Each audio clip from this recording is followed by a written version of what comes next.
This is the Iron Sharpens Iron movement, sharing insights into the power of people-centric leading. Hi, this is Jim, and today we welcome to our tribe a CEO advisor and leadership coach with over 20 years experience leading teams and senior executives to achieve their potential. You know, today's senior leaders face disruptive challenges unlike ever before. The modern leader needs to be more in tune to how they lead, and today we find out how. This is Susan Drumm. Iron Sharpens Iron movement is brought to you by N2 Growth, a leader in executive search, leadership development, and talent management. We find and develop the world's best leaders. Learn more about our practice by visiting us at n2growth.com or click on the link in the show notes of this podcast. Susan, welcome to the Iron Sharpens Iron movement. We're excited to have you today, and I will tell you, as a fan of what we're going to talk about, I'm excited to expose it to our tribe. So again, welcome. Thank you so much. Great to be here with you. So Susan, you know, today's leaders, they're facing disruption on a scale like never seen before. And the challenges today are, unheard of. And it's always, I always feel like an old person when I'm like, I used to walk uphill both ways, to school and all those kind of things. But I think it's fair to say today's leaders are facing things that they've never could have imagined before. And when they went to business school, they weren't taught these kind of things and all of that. Just looking for your opinion right off the bat. Do you agree with that comment that I say? Yeah, we live in a state of escalating complexity. So change is happening faster at an exponential scale. And so our old ways, if we're not adapting to that, if we're not iterating, then we fall behind. And that includes both in business strategy as well as your leadership development. And I kind of think of the leadership development aspect is the operating system by which you run yourself and your company. Yeah, absolutely. I think that's key. It's a key phrase that you said too, run yourself and the company too, because you can't have one without the other. There's no such thing as a leader that just is the world's greatest business person with just greatest business acumen without being good to themselves also. It's just is not going to work in the long term. Absolutely. Then that's what I found. I've been doing this work since 2006, well before people knew. I've had my own company since 2006, but I've been doing this work since 2003. And people didn't even know what leadership development was back then to some degree. And I would often, when I'd say what I did, I'd get these sort of blank stares like, what do you do? And now people are like, oh yes, we need that, And so I think it's a recognition of how much your state of being and how you think is what will drive your success ultimately. And that's what I've seen with working with the leaders I have over the years. Yeah, and I tell you, that's one of the things that attracted me to try to reach out to you to get on this podcast, because I think, you are recognized as one of the leaders in the field out there, and as a master coach, you really have been doing this for so long. You've even seen it from when you started, in 07 to where it's kind of escalated now. And I think you've got a really clear picture on what we all need to learn and kind of self-evaluate kind of going into 2021. So, I know you're an expert in the field of assessments, and you use them in your practice all the time. But one of them that I kind of teased at the beginning of this opener here is known as the Eniagram. Now, this Eniagram, I would venture to guess that probably 80% of the listening audience here has never even heard that term, or if they've heard the term, they have no idea what it is. So I'd love to kind of just start this off with, how did you discover this Enneagram, and what is this thing? What is this thing called the Enneagram? Yes, absolutely. So I would start by saying, do you ever notice that leaders lead in different ways, and they can be very different leaders and effective in their own unique ways? And so what it's helping delineate is the specific leadership style that you have. And with that comes gifts and talents, but it also comes with blind spots. And so the Enneagram is an archetypal model of 9 different leadership styles and focusing on personal and professional development. And what makes it different is that it gets to core motivator. What is driving you? A lot of the other assessments look at behavior, and that's kind of what we can see if you think about an iceberg above the surface. But the Yep. Enneagram goes much deeper into core motivators. So behaviors could look very different from person to person, but the core driver, or what their need is the same. And when you get to that level of motivation or driver, what opens up is the path of development for you and for those that you work with. So it's incredibly impactful to work with an executive team using this tool, because now people really understand what matters to the other person and what their triggers are and what their blind spots are. And so the team comes together in a much more powerful way. And the phrase I like to use is it promotes cognitive diversity. So cognitive diversity is, there are different natural perspectives that people have based on their Enneagram type. It's sort of where their point of attention is. So the analogy is, there's that sometimes as human beings, we think we're like chameleons that can see 360 degrees, but we Right. don't. We have a peripheral vision and we have a central vision. And where we point our focus of attention is what we see. But naturally, we can't see what's behind our head unless we turn our head. Well, often there's someone else that's looking that direction. You, based on your Enneagram type, are primarily looking a certain direction. And so you may miss stuff that's sort of behind you, but there is someone else that actually can see that. And so the model is super powerful in the sense that it shows that, and it shows that your development as a human being is connected to those people in the actual model. It's a there's airlines and something called wing styles. In the actual model, it points to the types that you can most learn from and they can most learn from you. But the interesting thing is, it's more likely those are the people that could most trigger you. And so when I bring teams together, I take what either open conflict or even maybe, pushed under the rug conflict, and turn it around so that people can see the benefits of that and how to work through that more effectively. So, Susan, when you're saying cognitive diversity and you're talking about this 360 degrees, I'm looking out to the left, you may look out to the right, somebody's looking out behind us. If I'm imagining a team together and we just say the blanket statement of diversity, and most people will say, well, the modern diversity from a leadership perspective is the differences of experiences and thought patterns and all of those kind of things.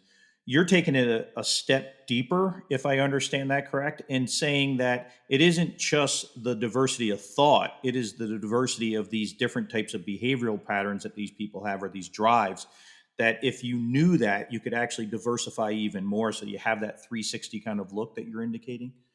Yeah, and ultimately the team has a breakthrough when they understand that the differences in perspectives can be harnessed to create better decisions instead of becoming roadblocks.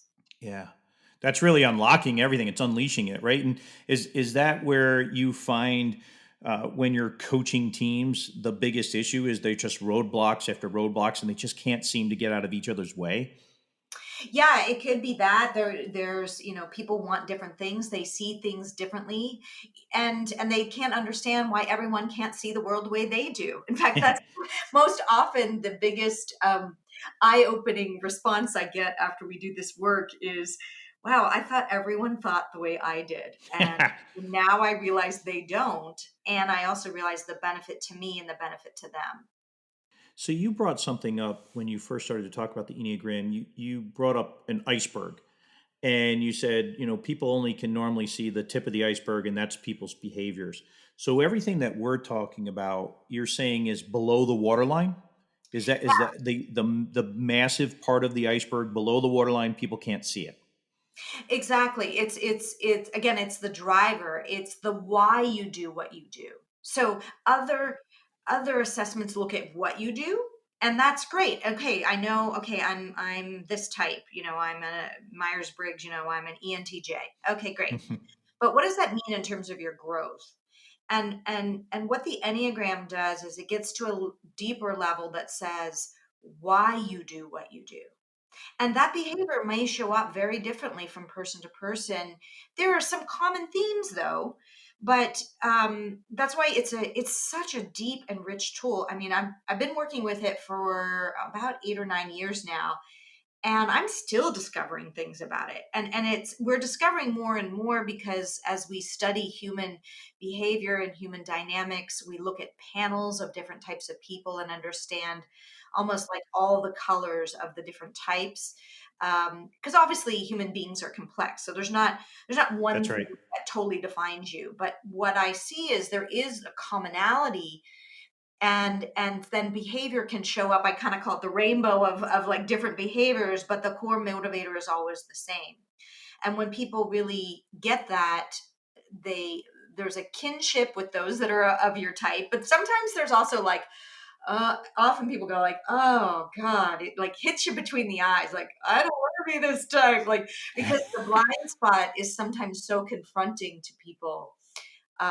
It depends on how much personal development work you've done, but it can be hard to accept at times, and that's the work, though. Do you find that in general, uh, people accepting assessments to begin with? And so I'm air quoting assessments, not even just the Enneagram, but you've already referenced like Myers Briggs or Yeah, DISC or Strength Finders, any of them, right? Like most people do them at some point. It's almost a mandatory thing to everybody has their MBTI score on their LinkedIn, or they get it in business school, all of those things. How do you overcome that first hurdle, even of getting somebody to accept the fact that an assessment does peer into their souls a little bit and does provide some value? well, I always like to use this phrase: take what works and leave the rest. Huh. So first of all, it's having a curiosity, like let's see what it says. And then usually after people read, I go through, they read the report. It's a pretty extensive report. It's over 40 pages. And then we focus in on, what resonates with you and what might not resonate with you and why. And what I can usually do in that type of debrief is to have people understand um, that, again, all we can describe generally, we can describe the motivator, but we have to also give typical behaviors. So not every behavior is going to resonate, but does this driver, does this resonate with you? And if it does, then it's an accurate typing. And so I think it's sort of like it's a framework to help you understand where you can grow. That's it. No, you are a unique individual. There is no one like you. There's no one with your combinations. You may have a little bit of another type and a little bit of some other type, but there is a core type that's the motivator. And so like let's take what works and work with it. That's all we're talking about here. Like I don't have to get into, it's like what is there to learn, or what do you see for yourself, and let's work with that. So obviously, I guess the greatest hurdle is the person that you're doing this with assessing has to at least open themselves up to the idea of it, to the conversation. They can't just be cross-armed and go, okay, I'm going to go through this exercise, whatever, and then leave. I'm sure you find them in your coaching experience too. Well, because I'm working with teams, right? And the usually CEO is said, "Hey, I want to do this as a leadership team." There might be one or two on a 10-person team that is Yeah. not as excited, right? And so, yes. Uh, Have you been successful though? Once they take it, do you find that most go, "Oh wow, that actually is me"? yes. Yeah. It is funny. Um, and what's also interesting to me, having done hundreds of these, is that usually they're the same type that have the resistance. Oh my goodness, Like, I get why you're resistant, and that's common for that type, you know? that's So, pretty cool. yes, yeah. And I welcome skepticism, by the way. And like I said, there's not one thing. It's like we look at this to say, what does resonate with you, and what can you learn from it? And what do you see as a development opportunity as a result of it? That's all it's for. Yeah, I love that. And do you believe that we kind of open it up with this ominous, it's disruption in the world. It's so crazy right now. It's a VUCA kind of scenario. Do you find that this self awareness is probably one of the greatest gifts that you can give a leader, is to become more self aware? Absolutely. You have to, the data is there, whether you want to look at it or not. And we can find the data from 360s, from assessments like these, and need to look at how you're getting in your own way. Which is why, so for instance, things like StrengthsFinder, that's a lovely assessment that says, hey, just focus on your strengths, just do more of that. Well, in working with leaders for all the years, that's not actually the way it works. Like if like you know I might work with a leader who says, my strength is being really decisive, but an overused strength can become a Yeah, liability. And like you bet. decisiveness becomes pushiness, and Yeah, decisiveness becomes bullying, be a right? tyrant. All about keeping it in balance and keeping it in check. And to some degree, that's what the Enneagram, we talk about being more fully integrated, is the more that you can balance in and learnings from the other types, the less rooted in personality structure you are. So just leveraging your strengths, like, is that might feel really good. And there's some value to that in terms of, yes, let's do what feels good to us. But it is not the solution to growing as a leader, in my experience. How do you get today's leaders, in particular, if you're working with teams, let's say it's the leader themselves, whether it's a CEO, the C-suite, the board of directors, those kind of things. How how have you found them to be accepting? Because in general, I'm going to make a very ageist remark here. You've got a bit of a more seasoned senior executive core, and so they may not have been exposed to mindfulness and self awareness and understanding ego and even the term Eniagram. How do you overcome, or how do you sit across the table and convince that leader that this is probably one of the better tools to use to optimize a team? You know, Believe it or not, I'm not finding I have to convince as much anymore, because Ah, people are coming to me because they know they've heard. Like, I would say the Enneagram right now is particularly hot, like it's a hot topic, awesome. and they've learned why, they have understand the power in working with a team. So the difference, I'll give you an example. So if you're working with Myers-Briggs, it's like, okay, you're an ENTJ, and what does that mean, how I work with you? And you're an Yeah, ISTP, and what do I do? The Enneagram is not like that. And what we've done is actually been able to build out, by Enneagram type, really clear leadership competencies. So we can you will, as you work with this tool, you understand, oh, how do I give feedback to a type 2 that's different because I'm a type 8 and I would respond to that feedback differently? How do I delegate to a type 6? What's going to matter to them? And it's much more intuitive in a way and applicable, so that I know how to interact with people. And there's 9 types, and you get the 9 types, but it also, there's variation because each 9 type has 3 subtypes too. So there's like little nuances in that. When I talk about the rainbow, there's like, that's within that. So I honestly, I don't, I don't like to get in the state of convincing, because then that's yeah. probably not the right client for me anyway. There's plenty of people that are hungry for this. Yeah, that's a great point, and that's my own blinders too, to just make an assumption, right? Like, today's leaders are still, naive to what's out there, and they've got their own prejudice against, do these work or not. And again, this has been a problem. I think this is my personal opinion: is when you have like a Myers-Briggs or a DISC or any of those, they have more than likely been exposed to those. But the problem is, to your point, what do you do with it, right? Okay, I'm an orange. You're a red. I'm an I. You're an E. Well, what does that mean when it comes to the team dynamics, and what do you do with it? More than just, hopefully it's exposed them to some self-awareness, to personalities and things like that. Exactly. There's far more detail, and in fact, if you we've built out specific tools that show you how you can apply the Enneagram to even to things like executive presence and Huh. building resilience and all of these, because it's driven from the core motivator.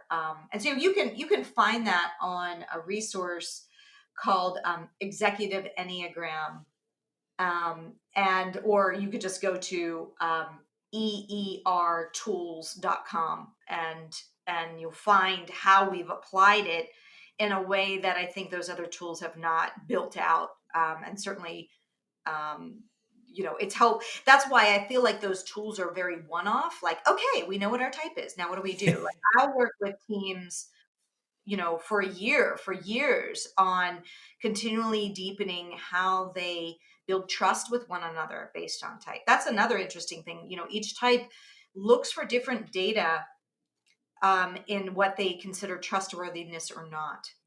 And so Huh. as they look at different data, you need to know that if you're looking to build trust with somebody of a different Enneagram type, like what matters to them and maybe different than what matters to you in building trust.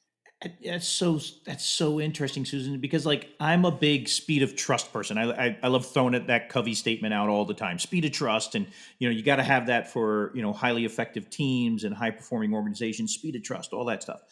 But if you don't know how trust is defined by each individual through their eyes, then okay, right? It's just me up there cheerleading again. Speed of trust, speed of trust. It's interesting that you bring up that point that each individual trusts through a different lens. Yeah, I mean, trust can be a loaded word. There are a lot of Very true. distinctions within trust. Often we delve into those in the model where it's like, do you trust the person's competence, reliability, motive? And even within motive, there are sort of subcomponents of that. And so we apply that model to the Enneagram and then look at, well, what's going to matter most for, the competitive achiever, and what's going to matter differently for the intense creative. How does Is there a difference that you've seen in your experience, a difference in generational acceptance of this? Is there anything, this goes back to my own self prejudice here on saying, maybe seasoned senior executives would push back a little bit more than a younger generation or any of that. Do you see any generational dynamics in this? Is there one generation that's more accepting to this kind of type of assessment?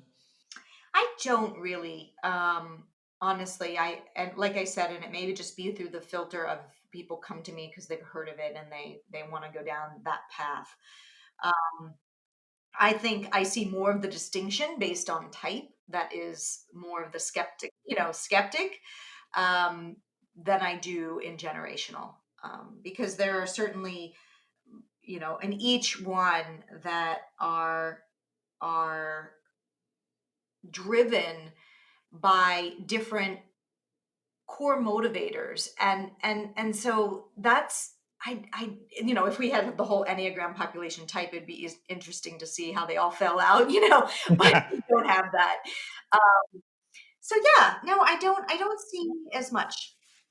That this is definitely a learning podcast for myself too, because that's an aha moment that I'm literally writing down right now too. Is I tend to look through the lens of saying, okay, are there certain generational types that affect certain things? But the reality is that the personality types are probably more affected by that. And so if you have a certain personality type, no matter what the generation is, they are going to view the world in a certain way, be more skeptical to your point, or be more open to your point, all of those kind of things. And that's probably the more realistic way to look at things. So, Yeah. yeah, interesting. And so do you find when people first start getting into this, so they're accepting, they're like, Susan, welcome to the team, you're going to make us better, we start doing the Enneagram on each other, do most people have these moments of going, hey, I've been walking unconscious, or kind of just been in the zombie state for most of my life, I never realized this is who I was, or why I saw things the way it was? Are there a lot of those kind of wake up moments that they've just been unconscious for so long? Yeah, it totally depends on how much additional work that they've done prior to coming in, right? Yeah. For those who haven't done as much, um, for those who haven't done as much, it is eye opening. And often what I say is, if you're unsure about things, show the report to people who know you well and can give you really honest feedback, and you can see how much of these things are operating for you. So when it describes the type, what I have people pick out is what's kind of operating for you right now. What's operating for you in terms of like the strengths that you're really relying on, and in terms of, let's say, the challenges that you're facing, and do other people see it? So, and then I usually joke because inevitably, there's a sort of a list of blind spots, and one or two of them people will be like, I don't really see that in myself. And I'm like, yeah, that's why it's called a blind spot. That's why it's called the blind But that's spot. That's okay. it. It may not be again operating for you right now, but this is where I think often it's helpful to do this assessment with a 360 uh, feedback, so that you can see, well, this is how you are being perceived, and see the linkage between the two. And so often I will do those, but if you're not doing the 360, you can simply have people who know you well read the report and ask them how you show up, and what seems to be, again, operating for you currently. If I would say those have done more self-development work, they can see, oh yeah, I used to be like this in my past. Like back in my 20s, I had some of these challenges, but I've worked through them, and it's more of a confirmation of the growth that they've had. And then, but we're always growing, so the look is, and so now where's the path of growth? Yeah, what a great takeaway is when you do these type of things and you're coaching someone, you're having them look in the mirror at themselves, self-reflect, be self-aware, understand what's driving them, all of that stuff.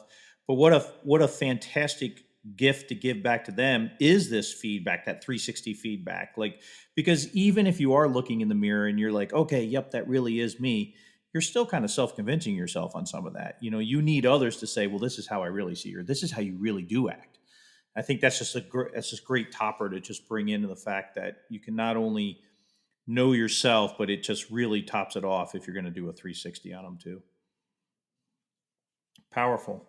That's pretty powerful. So you also talked about how, like, once everybody kind of has this new level of self-awareness and they understand those things, how does this really work with solving conflict within the team, or how does this work to get the team rowing in one direction?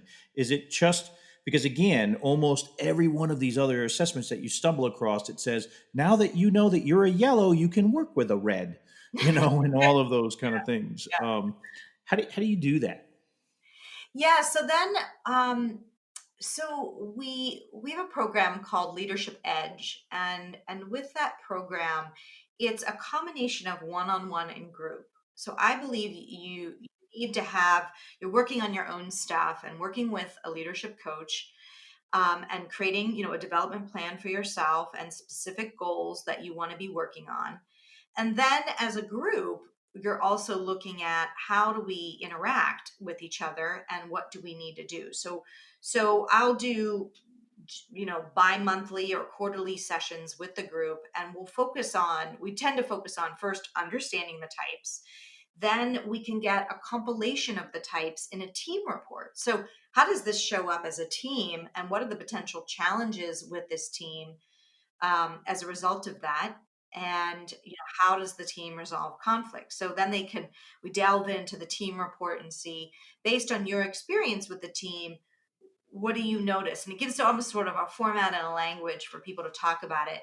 And then we really get into, as I mentioned before, the specific leadership competencies. So there might be a workshop on building trust. And here we'll talk about that trust model. We'll have people understand what matters to them the most about building trust. And then we'll have people really work through and share with each other in pairs or triads, where they say, hey, what builds trust with me is when you do XYZ. When trust is diminished with me when I see ABC. And they each get a chance to share and learn that what they value is different, or same, if there could be some Yep. similarities. And so they're learning and understanding each other in a deeper way. So that's just one example with trust. We do that with how to give effective feedback, how to resolve conflict. There's one specific on that. There's one on blind spots and how you can work with blind spots and how each of you can help each other with a blind spot, and how to be open with it. So it's really a combination of sort of the one-on-one work that you're doing with a coach, and then the team sessions, the group sessions, where people are applying it to the leadership competencies. That's so awesome. This is fascinating stuff, Susan. I tell you, I think, speaking for myself, and I think the audience here, like, we could talk about this all day long, because I mean, like, these are some of the keys that you are exposing to us to unlock that high potential now. Not only high potential within yourself, but high potential within the team. All of these things, this deeper level that I think everybody is searching for, that you have some of the keys to, and it's just great stuff for sure. And one of the things for sure is in our show notes, we'll have all the links to your website and to some of these tools so that everybody can start their journey in discovering this very powerful tool. And so as we go to wrap up here, Susan, and thank you so much for really starting to tell us about what that next level is in professional development and being self-aware and finding our blind spots and all that. I'd love to leave the last word with you on, as we enter 2021, where do you think we should go, and what do you think should be top of mind for today's modern leaders that are getting ready to lead the workforce into 2021? I think this. It's in the acronym of EDGE. The reason we call it Leadership Edge, which is this ability to build empathy, diversity, focus on growth, and build engagement, which is what EDGE, EDGE stands for. So this ability to harness, again, cognitive diversity, there's all other types of diversity, of course, but that's truly where I'm focused, is having people understand that people lead in different ways. They're focused on different things, and we all have places to grow. And with that builds a sense of empathy to understand that you have a gift to bring to the table. And if I switch from judgment to curiosity, I can actually harness that gift, and we as a company can be better. That is awesome. We all have room to grow. Susan, thank you so much for your time. We really appreciate it. Thank you. Oh, by the way, I just want to let the listeners know, we have a download for you that describes a bit more about the Enneagram. If you're interested, just go to susandrumm.com/iron sharpens iron. That's SUSANDRUMM.com/iron sharpens iron. That is awesome, Susan. Thank you so much, and we'll make sure that we've got that in the show notes. Thanks again, Susan. This has been an amazing conversation. Thanks for joining our leadership movement this week. Listening to Susan explain the power of the Eniagram and other tools that can make us successful leaders was eye-opening, and it gives us a lot to think about and how we can develop. Don't forget, our show notes are posted on the website with key leader takeaways, and be sure to subscribe to the podcast and tell a friend so that we can continue to build a tribe. Until next time, remember that iron sharpens iron. Make yourself and others around you better every single day.